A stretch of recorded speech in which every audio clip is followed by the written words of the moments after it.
शपथभंग केला नसल्याचा रुपाली पाटील यांचा खुलासा आहे। रुपाली ठोंबरे पाटलांनी पक्षाकडे हा खुलासा पाठवला आहे। महिला डॉक्टरबाबत महिला आयोगाच्या मताशी मी सहमत नाही। पक्षाकडून नोटीस का देण्यात आली याची मला कल्पना नाही। रुपाली ठोंबरे पाटलांनी पत्रामधून आपलं मत मांडलं आहे। अमरावतीमध्ये झळकले इस्लामिक इन्फॉर्मेशन सेंटर महाराष्ट्राचे फलक। नवा वाद उफाळण्याची त्यामुळे आता शक्यता आहे। याआधी अमरावतीमध्ये आय लव्ह मोहम्मदचे फलक झळकले होते। खासदार अनिल बोंडेंसह शेकडो भाजप कार्यकर्ते पोलीस आयुक्त कार्यालयामध्ये त्यानंतर दाखल झाले। पंचवटी चौकामध्ये आयएससीचे फलक लागल्यामुळे भाजप खासदार अनिल बोंडे आक्रमक झालेत। अनिल बोंडेंसह भाजप कार्यकर्त्यांनी पोलीस आयुक्त कार्यालयामध्ये धाव घेतली। हैदराबादवरून ही संस्था चालवली जात असल्याची माहिती आहे।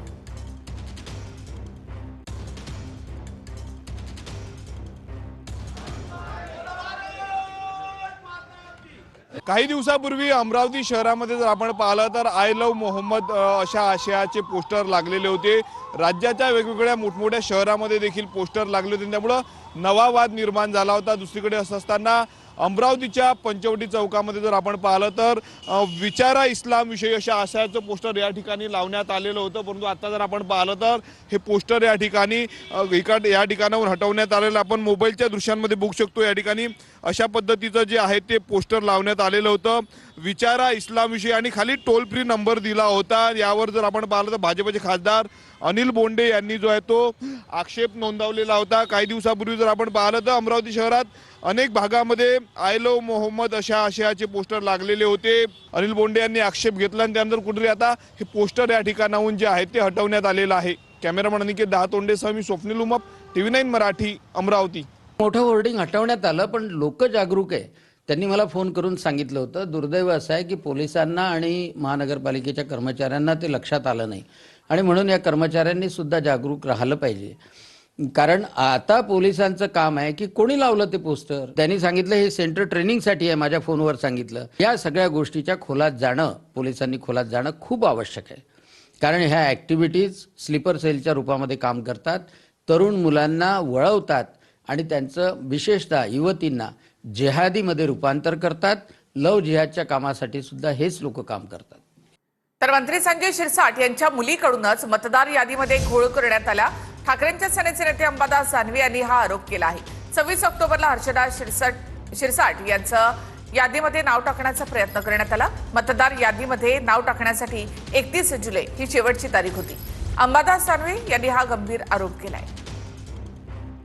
जिल्हा परिषद व पंचायत समिती मतदार यादीमध्ये काही बडे राजकीय व्यक्ती व त्यांचे नातेवाईक यांची मतदार नाव घालण्याची नोंद करण्याचा प्रयत्न करत आहे। सोबत ऑनलाईन पद्धतीने केलेलं नाव, हा अर्ज आणि हा शिरसाटांच्या मुलीचं त्याच्यातलं डॉक्युमेंट हे केलेलं आहे 27 ऑक्टोबर 2025।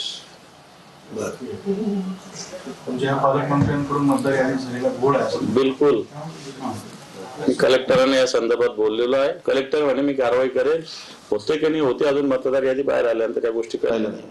त्यामुळे भाजपने जर उद्या म्हटलं की मला 175 जागा लढायच्या आहेत तर यांना थांबावं लागेल। ही काय आघाडी तोडू शकत नाहीत मुंबई, कारण उद्धवजीकडचे जेवढे लोक गेले माजी नगरसेवक ते केवळ भाजपची युती होत आहे म्हणून गेले।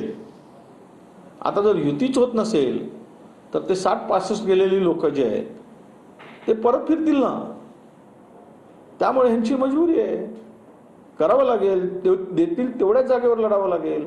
आता राहिला 152चा विषय, ते काय मनात आणले तर 227 जागा आहेत, 237ही जिंकू शकतात, 10 जागा अधिकची जिंकू शकतात, कारण ते सगळं त्यांच्याकडे आहे ना। त्यामुळे 52 म्हणजे कमी सांगितले। भाजप काही करू शकतं ना, कशाच्या भरोश्यावर काही करू शकतं। तुम्ही पाहिलं ना ते हरियाणामध्ये हमारे पास में, तो त्यांचं हे सांगत होता नेता, हमारे पास में सब व्यवस्था है, आप चिंता मत करो, हम इतने जीतने वाले हैं। अरे शेवटचं नाही झालं तर मग मतमोजणीमध्ये करतात गडबड। सगळीकडे गडबड घोटाळे करून निवडणूक कशी जिंकायची हे त्यांना ठाऊक आहे, त्यामुळे ते करतील। लोकशाही वगैरे त्यांना काय देणं घेणं नाही आहे, त्यांना सत्ता संपत्ती धन मिळवणं आणि पुन्हा निवडणुका जिंकवणं एवढंच त्यांचं हे आहे। इथे लोक मरतायत त्याला काही देणं घेणं नाही, कायदा सुव्यवस्थेचे दिनवडी निघाले त्यांना काही देणं घेणं नाही, बेरोजगार मरतोय त्याला काही संबंध नाही आहे। महिलांच्यावर अत्याचार होतोय, मुलीवर अत्याचार होतोय, ते काही देणं घेणं नाही. हमको चुनाव जीतना है. बॉम्बस्फोट दिल्लीत होऊ द्या, पण आम्ही भूटानला जाणार म्हणजे जाणार. आम्ही नाही थांबणार. तिथे जाऊन आम्ही दुःख व्यक्त करणार.